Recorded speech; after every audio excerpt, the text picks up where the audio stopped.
San शायद याद ना हो, लेकिन आपको अगर कोई टीचर याद कराता है तो आपको जरूर जल्दी याद हो जाती है। ठीक उसी तरीके से जिस तरह से आप मम्मी पापा दादा दादी से कहानियाँ सुनते हो तो वो कहानी अपने आप याद हो जाती हैं, बट अगर सैन से पढ़ो तो वो कहानी याद करने में समय लगता है।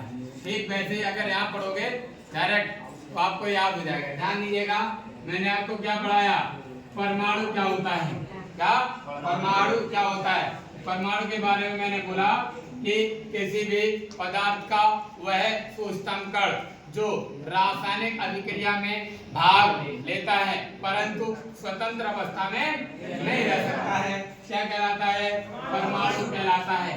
परमाणु में और भी उपकण होते हैं। कौन कौन से उपकण होते हैं, एक तो होते हैं मूल कण और होते हैं अस्थायी कण। और मूल कणों में प्यारे बच्चों कौन कौन आता है, इलेक्ट्रॉन, प्रोटॉन और न्यूट्रॉन। स्थायी कणों में कौन कौन आता है, इलेक्ट्रॉन, प्रोटॉन और न्यूट्रॉन। Very good. और अस्थायी कणों में कौन कौन, न्यूट्रॉन, एंटीन्यूट्रॉन, पॉजिट्रॉन और न्यूट्रॉन। तो बताओ स्थायी कणों में कौन कौन, इलेक्ट्रॉन, प्रोटॉन, न्यूट्रॉन। और अस्थायी कणों में न्यूट्रॉन, एंटीन्यूट्रॉन, पॉजिट्रॉन और न्यूट्रॉन। ठीक है ना। अब बात करते हैं इस परमाणु में जो स्थायी कण होते हैं उनके बारे में कुछ बेसिक जानकारी। तो बच्चों इनमें पहला जो कण होता है वह क्या होता है, इलेक्ट्रॉन। पहला कण इलेक्ट्रॉन। पहला कण कौन सा, इलेक्ट्रॉन। इलेक्ट्रॉन का amu में द्रव्यमान कितना होता है, 0.0055। amu में इलेक्ट्रॉन का द्रव्यमान 0.0055। बच्चों इसका प्रतीक क्या होता है, E माइनस या -1E0। क्या होता है, -1E0। और इसका द्रव्यमान ग्राम में बात करेंगे तो कितना होगा, 9.1 × 10⁻⁻28 ग्राम।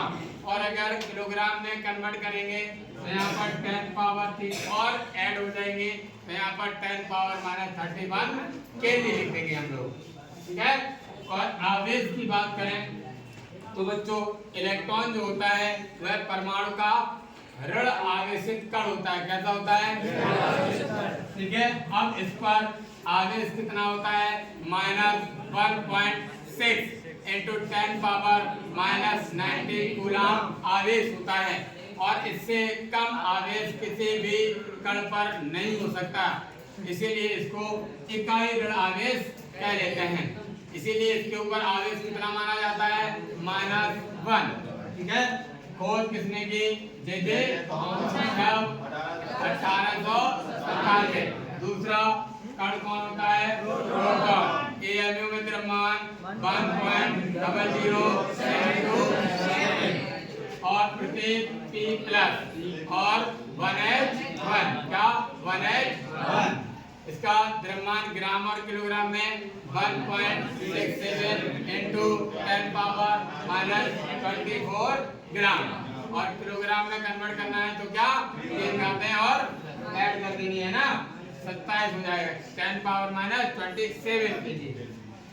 और प्रोटॉन जो होता है वह प्रोटॉन धन आवेशित कण है। तो जस्ट इसका उल्टा लिख सकते हैं, इस पर कितना आवेश, इकाई धनावेश। ठीक है।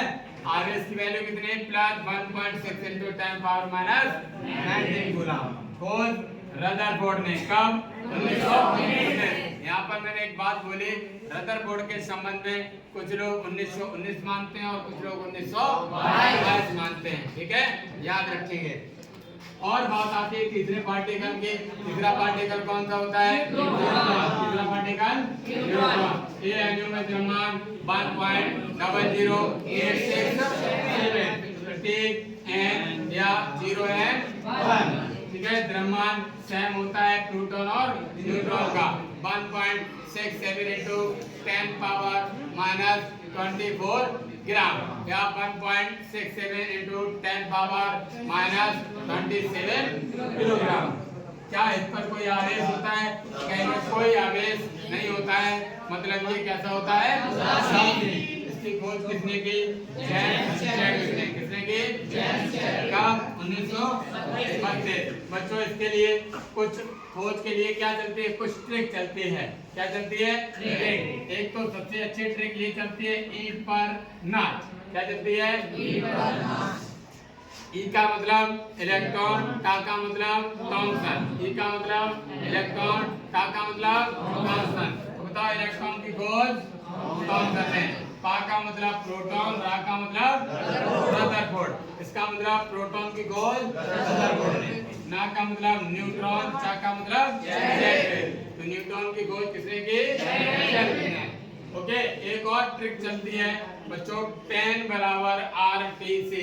PEN, पेन बराबर RTC, ठीक है ना। P का मतलब प्रोटॉन, R का मतलब रदरफोर्ड, E का मतलब इलेक्ट्रॉन, T का मतलब थॉमसन, N का मतलब न्यूट्रॉन, C का मतलब चैडविक। तो इलेक्ट्रॉन, प्रोटॉन और न्यूट्रॉन की खोज को इन ट्रिक के साथ भी आप याद कर सकते हैं। वैसे डायरेक्ट याद कर लें वो ज्यादा जरूरी है, ठीक है। तो बाकी हम लोग कल पढ़ेंगे, ठीक।